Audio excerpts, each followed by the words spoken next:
Welcome to the Brand and Market Podcast, where branding clarity meets marketing strategy.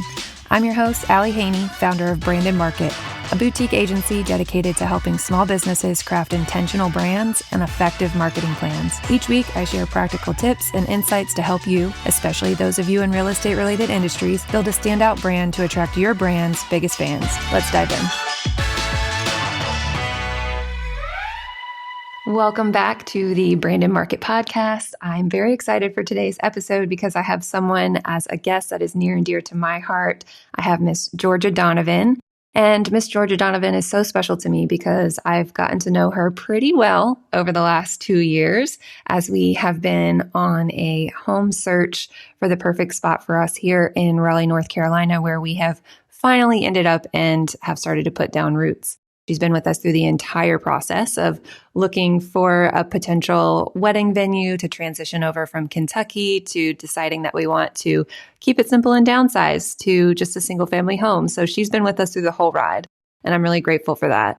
So today, the purpose of our podcast episode is to do what we are going to call a power hour call. This is a new service offering that I've decided to offer, and the goal and purpose of this is to get a quick and concentrated dose of branding and marketing advice that's specific to the business owner's business. So Georgia has shown up today with some questions to ask me about her business as a realtor. Before we jump in, I'm going to have Georgia kind of tell us a little bit more about herself and what she does as a realtor and who she helps. Yeah, so my name's Georgia. I grew up in Raleigh, went to school in the mountains, and then moved back and jumped right into the real estate industry when I graduated college. I got my real estate license in 2020 during the pandemic. So if I could make it through that, I knew I could make it through anything. But yeah, I have just fell in love with this industry and the people I've met along the way.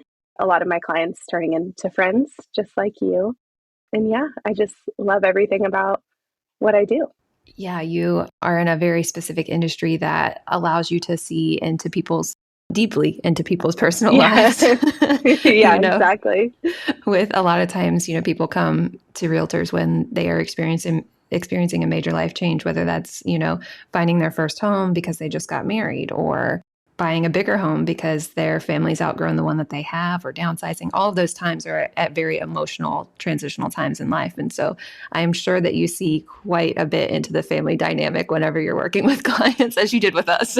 Yeah, definitely. I think that's one of the most fun parts, I think, for me too, because you learn a lot about people through why they're moving, like you said, like growing their family and needing a bigger space, or we just got married, and it's just exciting.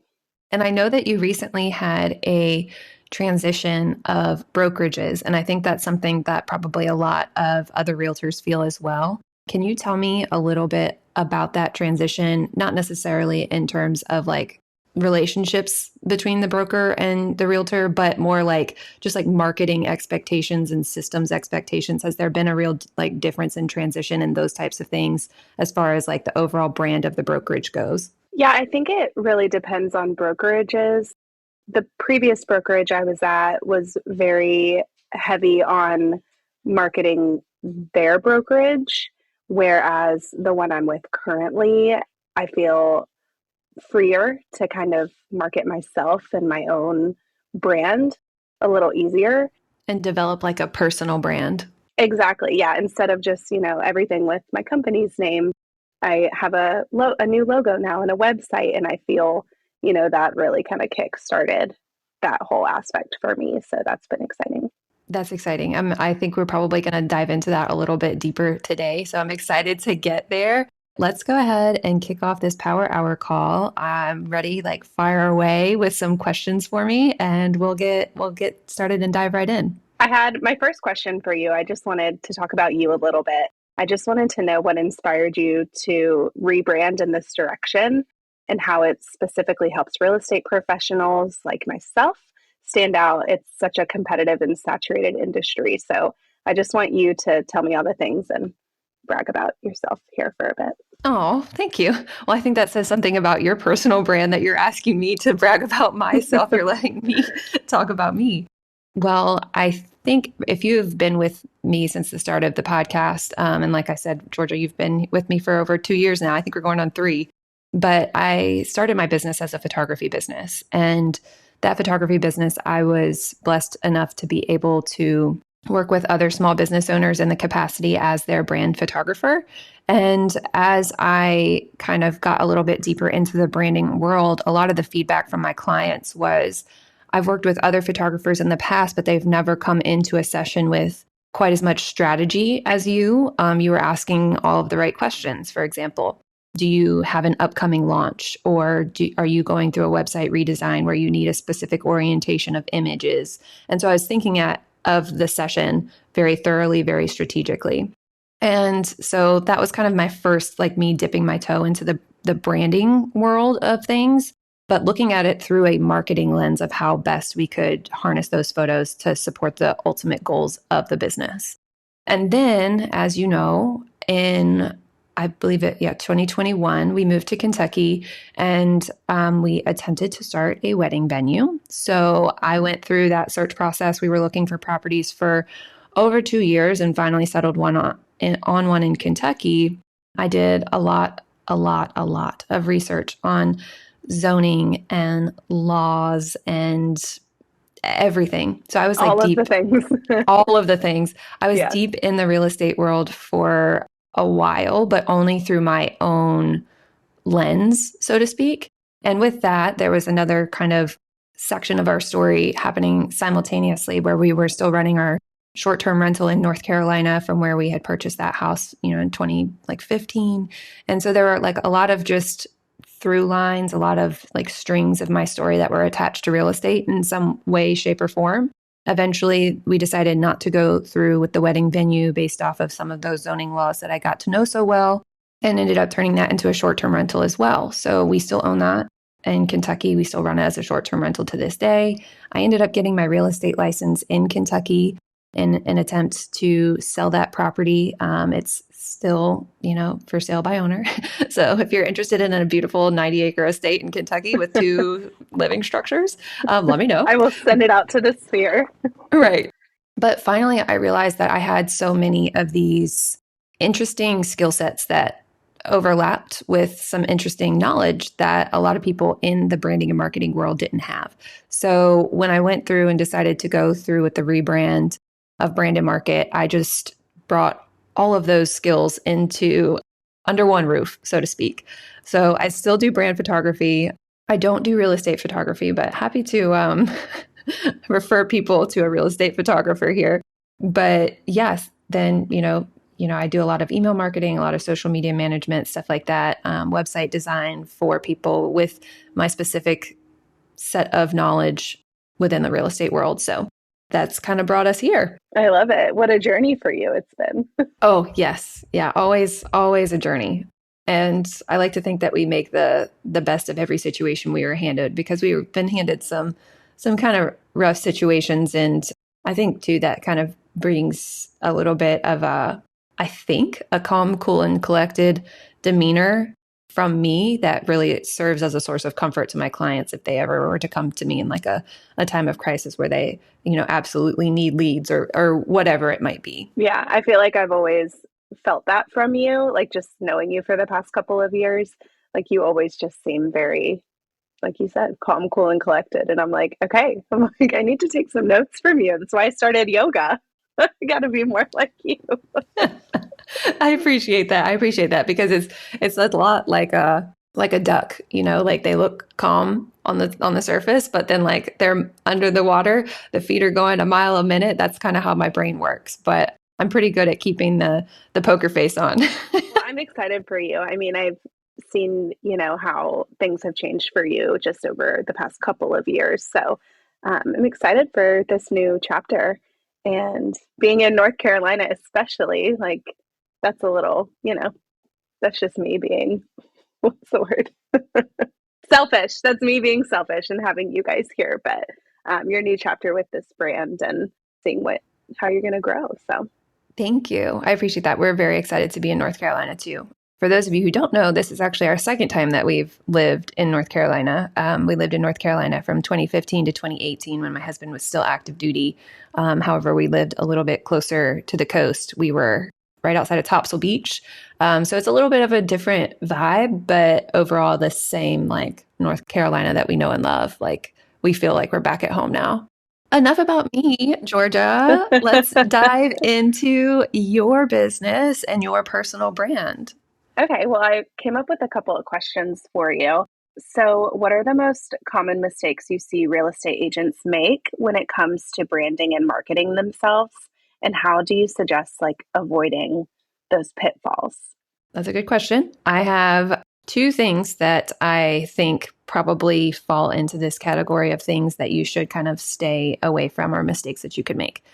The first one is that with social media, I feel like I see a lot of realtors who are looking to find and define their own personal brand, mimic others online that they think have done a good job. And there's nothing wrong with admiring someone else's personal brand, but in and of itself, the word personal, right? It's so unique to you that if you're trying to mimic someone else's personal brand, then you're going to lose a part of yourself in that process. And the authenticity that you're probably trying to build with your audience too. Exactly. And it's an easy trap to fall into, right? Because you see, especially if someone's doing it so well that they're so consistent with it that every time you open Instagram, for example, you see that person or a piece of their content, right? Like you're like, okay, well then that's what I need to do. And you're taking cues from that person without you even like realizing it. You're just kind of internalizing that knowledge or that experience. And I think that's where a lot of people go wrong. Actually, just last week, we had an episode go live with a guest that also does some brand design and stuff. And she mentioned a couple of examples of realtors in her own area where she lives that did a really great job of harnessing a personal brand for themselves. One of the examples that she used was like one guy always has his dogs with him. There's like two giant dogs. Those dogs are on his business cards. Those dogs are on his car. Those dogs come to showings with him. Like they are Oh my just God. always with him. So like that's part of his personal brand. But I'm like, I'm not going to go out and buy two dogs, right? To like have with me to emulate this guy, right? He has attracted clients that also have dogs that are looking for big yards, that want a fenced in space. Like, so he, and in like just within being himself, which is a normal, natural part of his personality by bringing his dogs everywhere with him. Like I imagine this guy like walking down the Lowe's aisle, right? Like with his dogs with him. This is not something that he changed about himself to be able to be marketable, right? Another example that she gave was there's a Catholic realtor that is very vocal about her Catholic values and faith, and that attracts that specific type of person that has those same values. But obviously, I'm not to beat a dead horse, but I'm not going to pretend like I'm a Catholic or I'm something I'm not in any way, shape, or form in order to attract people that might not be my ideal client. So that's just two very like specific examples, but even comes down to something like less specific. Like if you see a realtor that is constantly putting out education, let's say how to know when it's time to buy your first time home, or these are the different terms that you need to know when you're buying a home for the first time, like those types of things, like those things are easier to accidentally like incorporate into your content creation that ultimately will become a part of your personal brand.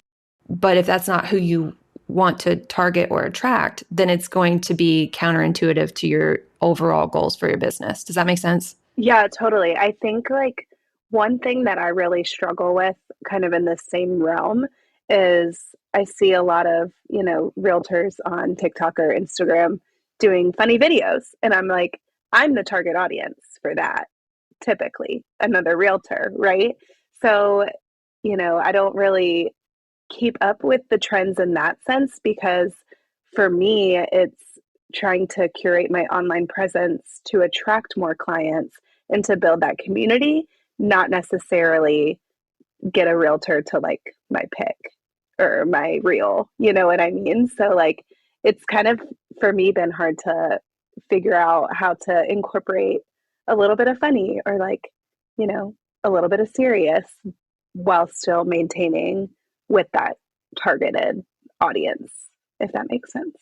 Yeah, and I think you're probably your own harshest critic because I can tell a lot about you that I didn't know even, necessarily from working with you, but I know about you that you like to go to concerts and you like to go to theater productions just by being your follower on Instagram, right? So, I don't see you as that for lack of a better word, a goofy, like, Yeah. I think like the type of person that you were describing on TikTok, right? I think you're doing a better job than you think you are. Yeah.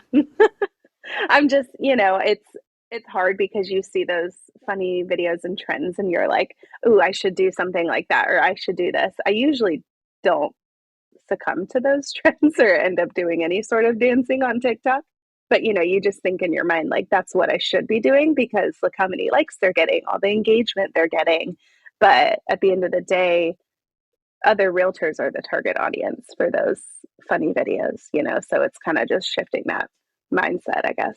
Have you sat down and defined your ideal client, like who you want to work with? No. I'm like, I have, my general idea, but I've never sat down and narrowed that down. Yeah, that's definitely something that I think we should do. I had that actually a little bit later on, but we can dive into it now. Oh, perfect. Yeah, so let me ask you about, let's say, your last 10 closings, your last 10 clients that actually went to closing. Are there any that stand out in your mind that you were like, absolutely, if I could have every single client like that client, that would be like my perfect world? Do you have somebody in mind, like comes to mind? I mean, is it a cop out to say y'all? But It's not a cop out, but you don't have that is not a requirement.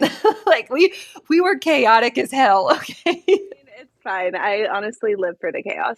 I feel like in a more general sense, like a young family or like a young couple, because it's very easy for us to relate to each other. So I kind of find myself being drawn to those types of clients. Yeah, that makes sense. Does it make a difference to you whether they have kids or don't have kids? No, Dogs? No dogs? dogs preferred. Yeah. I have two and a cat. So it's kind of a zoo over here. Relocating from another area outside of Raleigh or moving within that, like, I think I'm using the right terminology for the triangle area. Yeah. Yeah. That's right. I mean, either, but if I had to pick, I would probably say relocating just because I'm from here and grew up here. I love, showing people what all the triangle has to offer. That's exciting to me. So So you're well on your way to defining your ideal client, a young I guess so. a young family looking to relocate to Raleigh from elsewhere. So that will give you a lot of insight into how you would market your services. You're going to market your services a lot different finding people outside of Raleigh that are coming here than you would if you were just focused on people here, right? Yeah. Yeah, definitely. Okay. All right. We're getting somewhere. Okay. I like it. Yeah. Love it. And I wanted to go over my other thing that I see that's a common mistake before we jump too far into like marketing strategy and stuff. So the other mistake is that I see people come up with a logo without any real like brand strategy behind it. And it's funny that we kind of segued into this already because when you create a logo or you have a designer create a logo, if there's no intention or strategy behind it, then it's just something pretty to look at, but it's not necessarily going to speak directly to that ideal client. So when I say brand strategy, I mean your mission, your values for what you want to accomplish within your business, but also what your UVP is, what your unique value proposition or your differentiator is, what's going to differentiate you from, like you said, the other realtors that you are competing against in a saturated market. We're also diving into who your ideal client is because a lot of times when we operate in this kind of like entrepreneurial echo chamber because we are solopreneurs and working from home most of the time kind of thing, we don't have a lot of feedback coming to us other than the feedback loop that's inside of our own mind. So we create a logo that we think looks outstanding.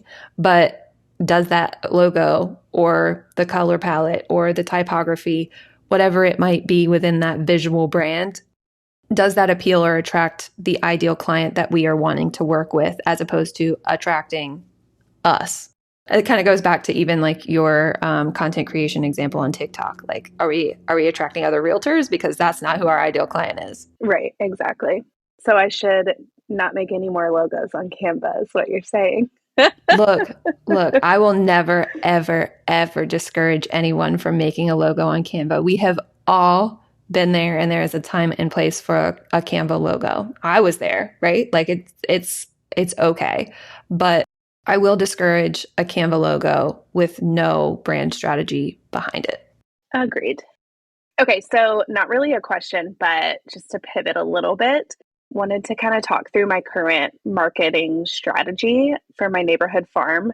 I started it probably like 6 months ago and really just trying to toe the line of being relatable and authentic without being too salesy because even I get, realtor mail and it's like, call me and in 20 minutes I can explain how I can get your house sold in 10 days. And, stuff like that is catchy, but it's always just very broad. So that's where I try to kind of stay away from, but also like showcasing my services and like what I can do for them at the same time. But, the call now and receive free, staging or whatever, something like that. That's like kitschy, but yeah. So, when you say neighborhood farm, does that mean like your subdivision, or like explain to me that Yeah. terminology? Yeah. Yeah. So maybe it's just like a term realtors use, but basically it's constant marketing to a certain area. Like a radius? Yeah, basically. So for me, I decided to choose my direct neighborhood. There's about a little over 600 houses in my subdivision. So sending a monthly mailer to the neighborhood and, being on the Facebook page and commenting and liking people's posts and making sure people like see my name and my face. The first thought that comes to mind when you see the other neighborhood mailers. So that's kind of like, we don't want to fall in the trap again of doing everything else that they're doing. So I would not encourage you to focus on specifically the time frame, like call me, I'll talk to you for 20 minutes to tell you in 10 days. Instead, let's transition and start to tell more of a story, right? We're moving away from like facts and figures, and we are moving more into emotion and telling the story of like the next chapter of their lives. So we talked about that your ideal client is often in a time of transition. So maybe they're beginning to sell their house because their kids just went to college, since it's a well-established neighborhood, right? They're empty nesters and they're looking to downsize their house. So maybe you could use a story like that from a previous client that said, hey, this is how I help this person in a time of transition. If you find yourself in a time of transition, I would love to be able to help you out as well. So you make it about them, not about you, how you can sell their house in 10 days, how you can explain to them in 10 minutes. We want to make it more about the ideal client as opposed to making it the provider focused. Does that make sense? Yeah, totally. And I love that because it feels way more personal. And I'm not the kind of person that will send a postcard and be like, look at all the homes I just sold. Like, that's just not me. So it's, been kind of tough to be like, okay, well, what do I want to send? So I think, like what you said, and making it personal to them and about them would be really eye catching. The other thing I started doing this every other month within the farm. So 6 postcards out of the year, I'm just sending the trash and recycling schedule because it changes like every month and it's so confusing. So I put it real big on the front for January and February. And then on the back, just a little blurb like, you know, so great to be a part of this neighborhood, like just reintroducing myself again, like here if you need anything. But, I'm sending this to be helpful to you. So I've gotten a lot of really positive feedback on that. I even keep mine on my fridge every month because it's just impossible to keep up. But so that's like part of what kind of started the farm and the marketing strategy for the neighborhood. But this year I really wanted to pivot to, okay, we need more substantial content to be sending out to the farm. So every other month, I will keep going with my recycling and trash because it also helps me. But in those other months, like kind of what could I be subsidizing with? I would definitely like do some stories that you have created, even if it's not ones that you've like supported directly in your farm. Like you could use our story, for example. Like this family of 5 was moving from Kentucky, Virginia, choose your state. There's was so moving many. was moving from out of state, and they wanted to be close to Raleigh but not in Raleigh. So we worked together to find the perfect spot for them. Now they are living with, a fenced in. We're getting a fence. Yay, I'm excited. Oh, yay, that's so exciting. Send me pictures. I will. They're living in a house with a fenced in yard for their kids to play in, and everyone has their own room. Like, even if they have somebody that they know are moving from out of town, then that would be a referral. But that story is going to be something that people are more able to remember and identify with rather than the statistics of I've sold 5 houses in the last 5 days or whatever it might be. So that's what I would do. Those off months that you're not sending the recycling schedule, I would send something, a short and sweet story about one of the previous clients that you've worked with. Just a follow up on that recycling schedule. You're solving a problem for people in your area. So, absolutely, I think that you should continue to do that, especially if you've gotten like real verbal feedback from them that's like positive and says it's helpful. Yeah, definitely. I really like your idea. I'm actually about to work on the one I'm sending out for February today. So that's awesome. The other thing is I would just continue to keep it consistent in terms of appearance, like same brand colors, same photo of you, same typography, same font, and everything like that, so that begins to become familiar and repetitive and consistent so that they identify those colors and associate them with you. I would hazard a guess that if you sat down and defined your ideal client even further, that it would probably be primarily female. Yeah. Because although I would say in a typical household, it's a combined or joint decision of moving between the husband and the wife, I would say typically it's the wife that's doing most of the back and forth communication with you. Can you confirm? Yeah, that's pretty fair to say. Yeah. That's exactly who I would try to target with those. So a soft, welcoming, kind image of you, which I think you just updated your headshots and they look beautiful. Oh, So I thank would you. use one from the most recent photography session. And that's all beiges and blacks, right?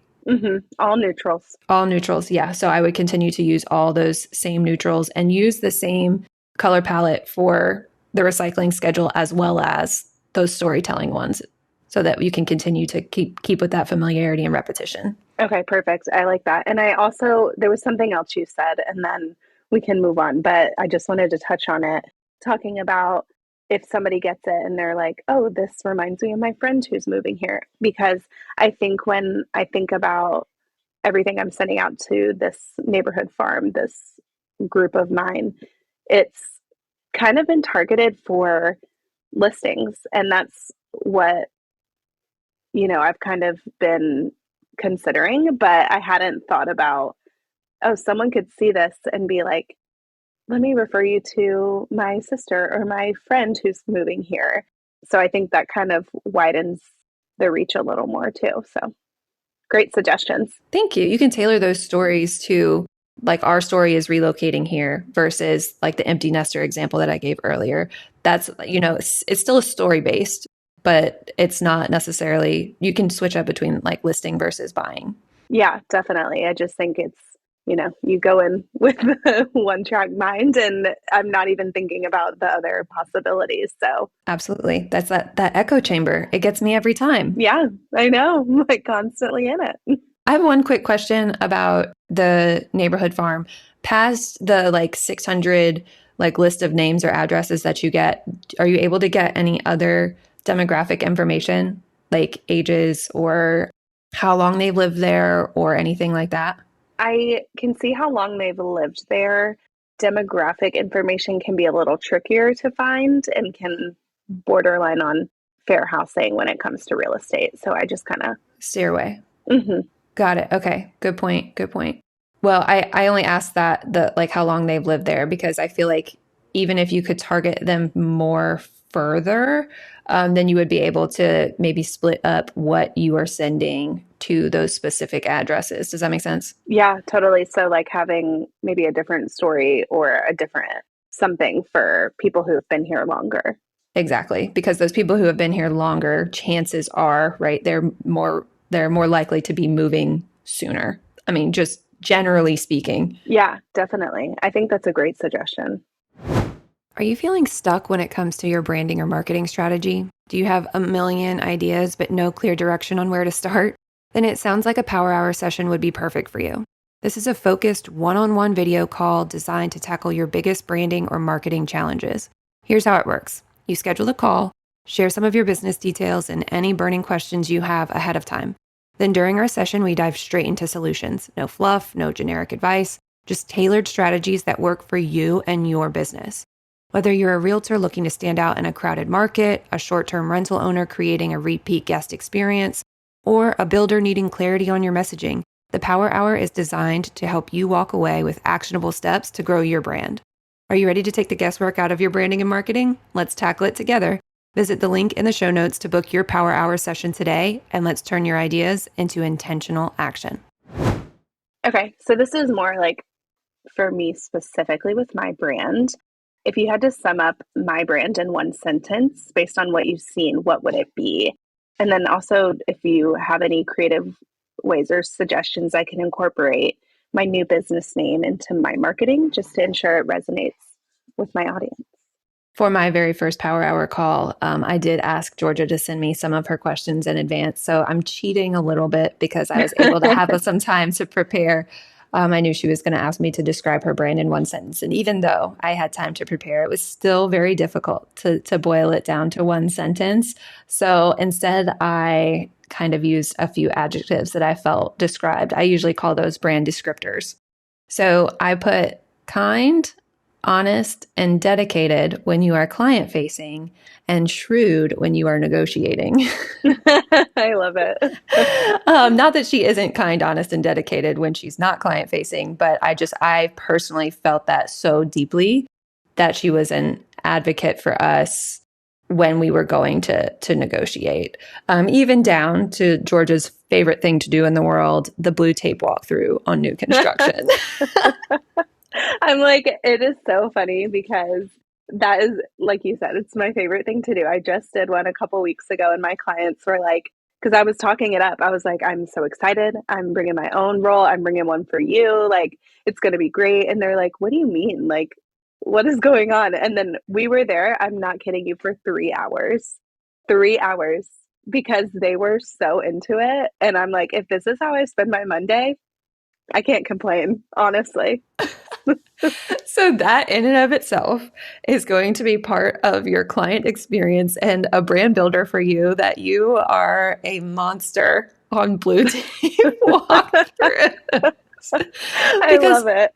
because I didn't know what it was either. I had never done one. We've bought houses in the past, but never new construction. And so when Georgia was like stoked for our blue tape walkthrough, I had no idea what to expect. And then I was like, oh, that's fine. Caleb can like sand that down. She's like, nope, blue tape. Blue tape. I'm like, it's new construction. It's supposed to be perfect. They gave us this role. We are going to use this entire thing if we need to. We had to ask for more. That's why she started to bring her own. But even down to, we had put in an offer on a house that it wasn't, I'm trying to remember. It wasn't accepted. But when she was just coaching us through the process of like, this is kind of what you should ask for, what you shouldn't ask for. Not that you ever really discouraged what we shouldn't ask for, but just being that guide and resource throughout. Like I said, client facing, it just felt like I had a team member, almost like a sister on my side.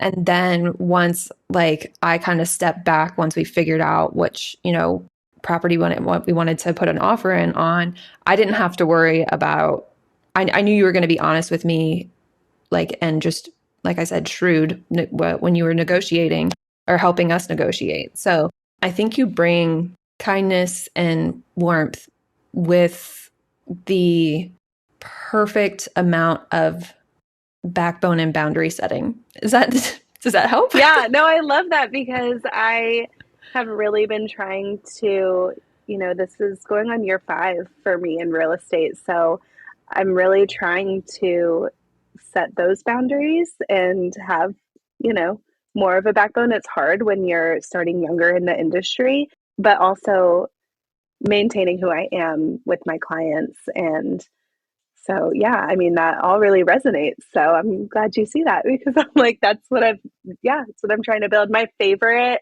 things to hear from my clients after closing is, what are people talking about? Like, that was so easy. Like, you made it so seamless and easy. And I get that a lot because I try to make it as easy on you or on my clients as possible and just make sure they know I'm handling everything. If I need something from you, I'll let you know. But, I want it to be an enjoyable and fun experience. I never want it to be a nightmare disaster, which sometimes they are, but you can't really control those. So I try to do what I can to keep it all positive. Absolutely. Can confirm. It was very chill.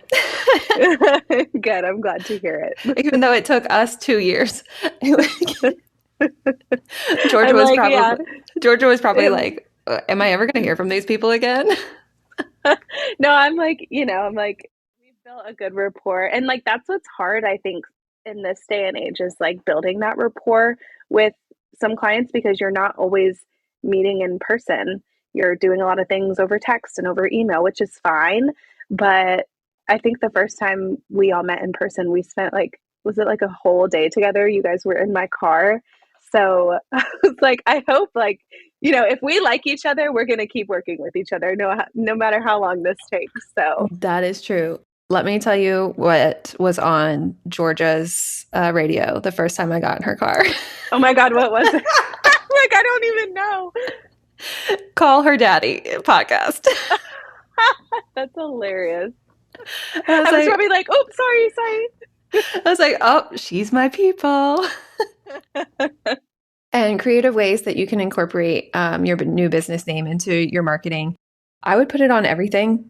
Don't be shy about it. Pens, folders, postcards. I think both 3 times. How many times did we look at houses? I don't know. You probably sat through like 20 showings with us, but multiple times you brought us a folder with a sticker, a branded sticker, a pen, like anything that you can have that's physical that you can give to someone. Absolutely put that brand new Realtor G logo on it, as well as the flyers. What do you call them? Mailers? Oh, yeah. Yeah. Absolutely have Realtor G on that. Have it on your website. I actually have your website here pulled up, and you do have it like perfectly front and center there. Anywhere you can think of to put it there. Because just like I said, keeping things consistent with those mailers and the colors and the photo and the typography, we want to be consistent across every platform, across every piece of marketing collateral, whether that's physical or digital. So go through and you can kind of do an audit on your socials, on your website, on your blog, email marketing. If you have you did start your email marketing list. I did get an email recently from you. So all of that, I just want everything to be consistent across the board. And it seems so very silly to have like hone in on that point. But marketing research has showed that people have to have a minimum of 7 interactions with your brand before even starting to trust you. So if you have 7 of those interactions across the board, but they don't realize that those 7 interactions are from the same person or the same business, then they don't count. So we don't want you to be breaking your back with content creation and getting them into an email list and finding them on social media, all of those different things just to have it not count in your favor. Continuing to be consistent across the board with colors, logo, photos, typography. Go through and start your Canva now. Update your Canva with all your new colors. If I could put you on the spot here for a second, you said you have my website pulled up. I designed the whole thing myself, but I would love your honest feedback and any pointers, suggestions that you have. So I did have one thing in mind that I wanted to mention to you, and that there's no way for me to what I call passively input my contact information without scheduling a call with you or filling out a contact form. So, my biggest piece of advice right off the bat is that there's some way for me to opt in to an email list that can keep you top of mind later on. So, if there's a freebie that you might have that will speak directly to your ideal client, then I would put that as a pop up below the scroll. So they have to be on for like 5 or 10 seconds before that pop up comes up. Or you can have like an opt in, just like Canvas, or you did it through Squarespace? So like just a section, I can't remember exactly what Squarespace calls it, but you have that permanent opt in all the time so that people can put their email address in. And then from there, I don't know how frequent you're sending newsletters, but I think it's monthly, right? Yeah, monthly. So that in addition to, possibly getting that mailer within your farm, if they get that mailer within your farm, then they come to your website, put their email address in, they're also getting that monthly email in their inbox. And just as we all know as consumers, that email inbox is a coveted place, right? It's a very personal place. You see it on your phone, you see it on your like email or your desktop or your laptop screen, you see it on your iPad. So again, just that familiarity and being able to capture those very, I would say, lukewarm leads, right? They're not warm because they're not filling out your contact form, but they do still want to be in your brand's ecosystem in some capacity, enough that they're willing to put their email address in. So I want some way for some opt-in to be created. Okay, awesome. That's super helpful. I like your services list offerings: buyer representation, seller representation, home evaluation, and complimentary staging, which I did not know that you did. Still working on that inventory. Got to refresh that every once in a while. Yeah.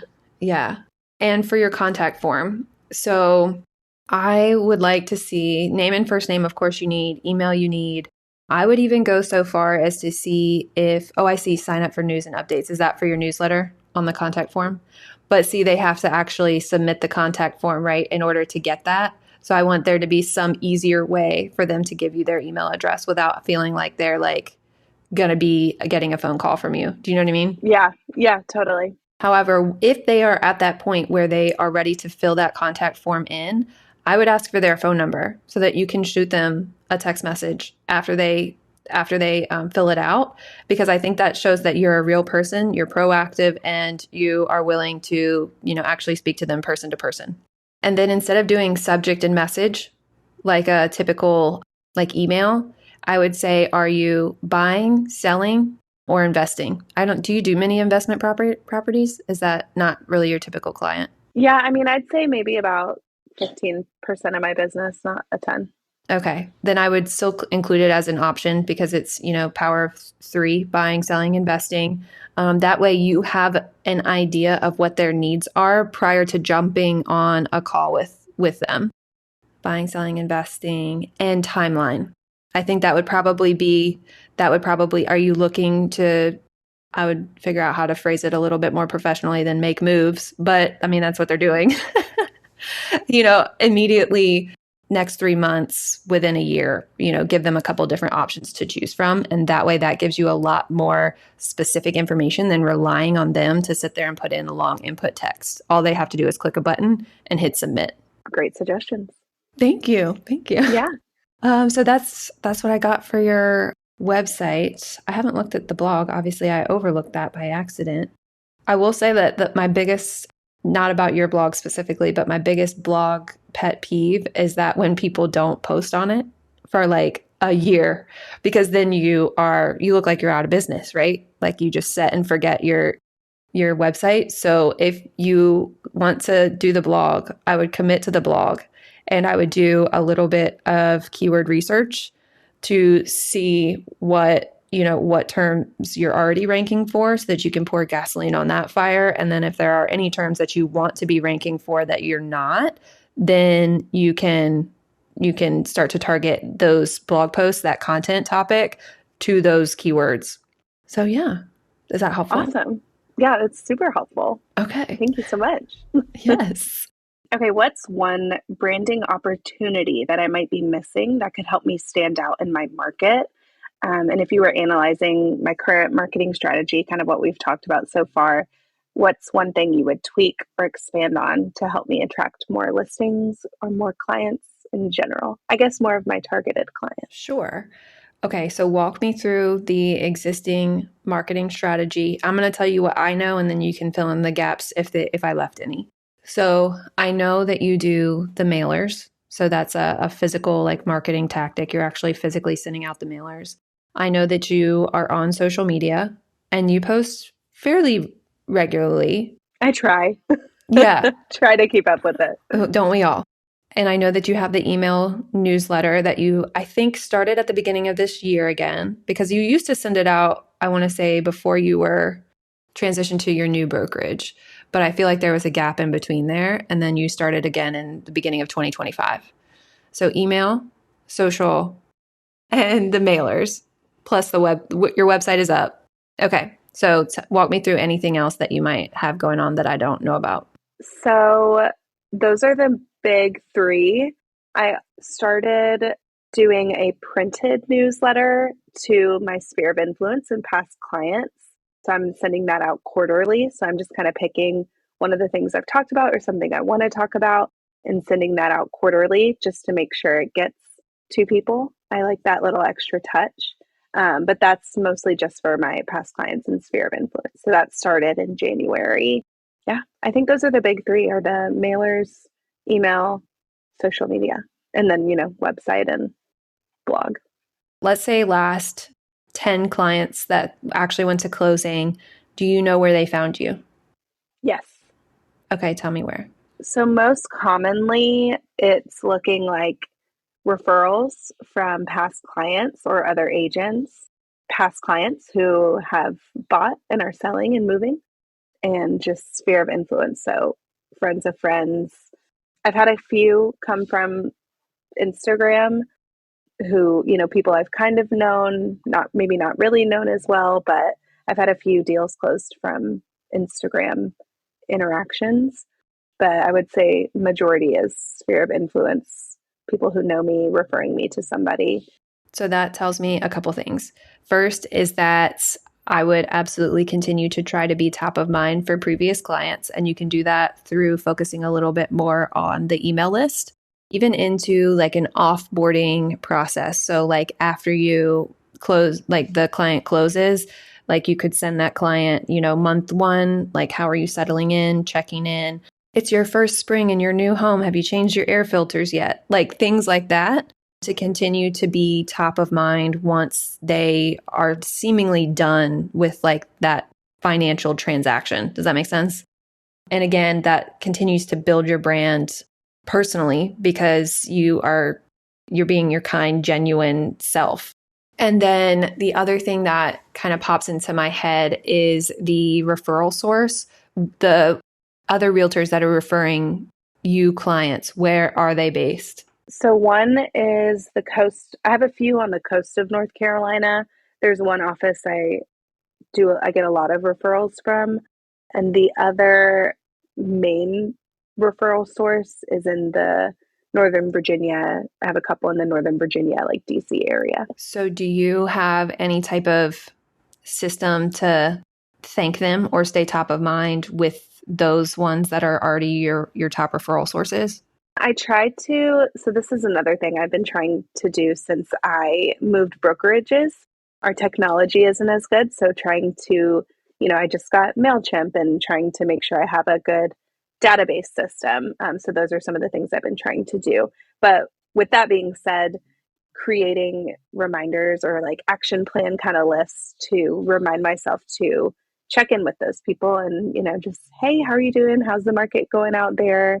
Little coffee dates or like virtual coffee dates. But yeah, that's really all I got. Yeah. So with MailChimp, you can segment your subscribers. So you can kind of like we were talking about our different ideal clients earlier, right? You can have your buying segment, you can have your selling segment, you can have your other realtors or referral segment. And that way you can send targeted emails to that whole list at one time. And I'm sorry if I'm like kind of telling you things that you already know, but No, you're good. No, this is helpful because MailChimp is new to me. So I'm learning right now. So absolutely. So go ahead and segment that list. Right now, I know probably all of that knowledge lives inside of your head, but ideally, right, you're going to get so many leads and so many referral sources that you're not going to be able to organize that information inside your own mind. So by putting them into a specific segment and saying, I'm going to email them every quarter. All of the realtors that have sent me a referral, I'm going to email them every quarter. That way, that's a lot easier to keep track of than having to individually email 10 to 15 different realtors, right? And you're saying essentially the exact same thing. It saves you a lot of time copying and pasting from one email segment to another. That's definitely something that I would do to stay top of mind with that other referral source.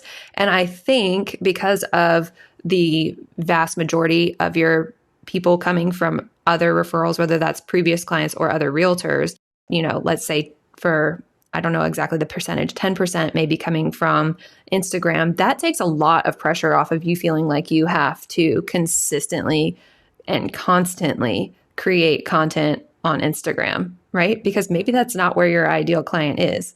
I mean, it probably is, but that doesn't necessarily mean that they are going there to look for a realtor, right? It sounds like they're going to their sister, they're going to their friend, they're going to their church or their mom's group to find a realtor that someone else has actually had a specific positive experience with.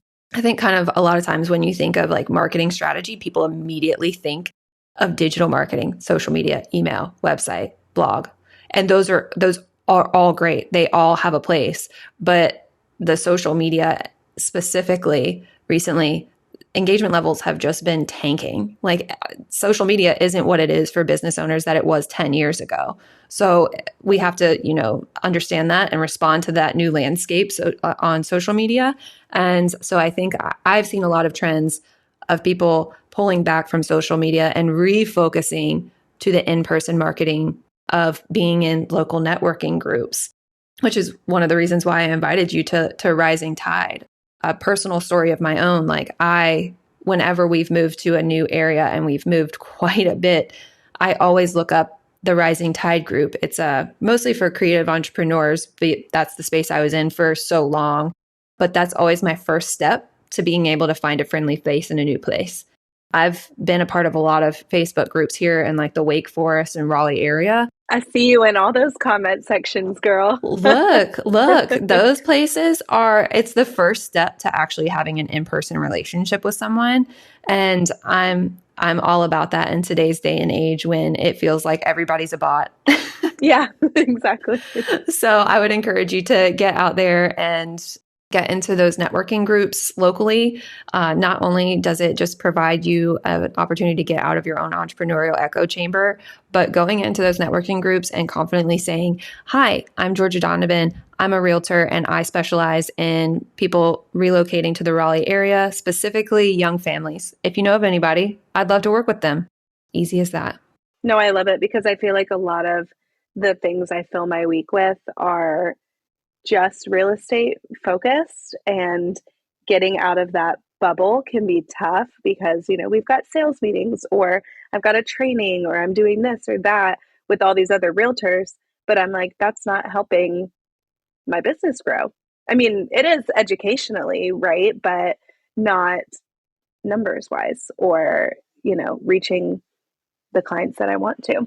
Absolutely. Absolutely. So getting out of that just like real estate saturated networking groups and into places that can bring even like coming to Rising Tide and breathing new life into a marketing plan, a new approach to your systems, like whatever it might be. I find so much value in even getting outside of your own echo chamber and your own industry, because people tend to like say, if it ain't broke, don't fix it. or we've been doing it this way for years. And quite honestly, yeah, you probably have been doing it that way for years and it has been working for you, but there are new technologies that can save you time, or new strategies that like speak directly to the consumer psychology that's a lot different than it was, like I said, even 10 years ago when Instagram was brand new. So absolutely encourage those outside connections outside of just the real estate industry. Yeah, absolutely. I'm thankful you introduced me to Rising Tide. I joined the Facebook group, so I'm hoping to come to the next meeting. Yeah, That'll I'm be hoping exciting. that I We can can. go together. Yes, we should. Okay, are there any final closing questions that I can answer for you? Okay, just like a kind of a broad one to end on. What's one piece of branding advice you wish more people like me or in my industry, in the real estate industry, would follow? So, one of the kind of through lines that I use in my business is branding is the blood within the body of your business, and it touches every major organ within your business. It touches marketing, it touches sales, it touches systems. So, once you have that brand strategy in place, I want you to look at each individual part of your business. I want you to look at the marketing strategy. I want you to look at the systems that you put your clients through. What does that client experience look like from their shoes? I want you to look at that onboarding first initial sales call with them. And I want you to look at it through the client's eyes to see whether or not it actually fits into the brand strategy that you have created and that you want to bring to life, because that's going to kind of give you this North Star, so to speak, that you can always come back to, always use as direction. So if it doesn't line up with that brand strategy, then that's a very clear sign we need to tweak something to make it be brand consistent, to continue to give that familiarity and consistency whenever we're speaking to a client. I love that. So my homework is to figure out my brand identity and do all of the things that we talked about, because this is so helpful. But I'm like, oh, I got a lot of work to do. I would definitely start with brand strategy. Always start with brand strategy. And I'm happy to send you some resources that can help with that. And I, of course, do offer brand strategy sessions, not to pitch my own services. Look, I'm terrible at that too. So, but thank you so much for being my guinea pig. Yeah, thank you so much for having me. This was fun. I've never done a podcast before, so Well, you did great. You did great. thank you. It always feels weird at the very beginning, but then after that, you kind of you're like, oh yeah, I'm just having a conversation with this person. Right, exactly. I'm like, I know you. Awesome. Well, if you guys are moving to the Raleigh area, look up Georgia Donovan. She is an amazing realtor and helped us over the last 2 years look at 20 properties. She's the most patient person I've ever met. So if you need somebody, then you should definitely contact her. And I will put all of her information in the show notes, including her website that she just made and her Instagram. So you can find her on all of those platforms. Awesome. Well, thank you so much for having me. You're welcome. Take care. Thanks, you too. You just completed another episode of the Brandon Market Podcast. If you found this helpful, please rate, review, and subscribe to help others find this show and so that you never miss an episode. Don't forget to take a look at the show notes for all the resources mentioned today. See you next Wednesday, and as always, I'm here cheering you on as you build your dream brand and business.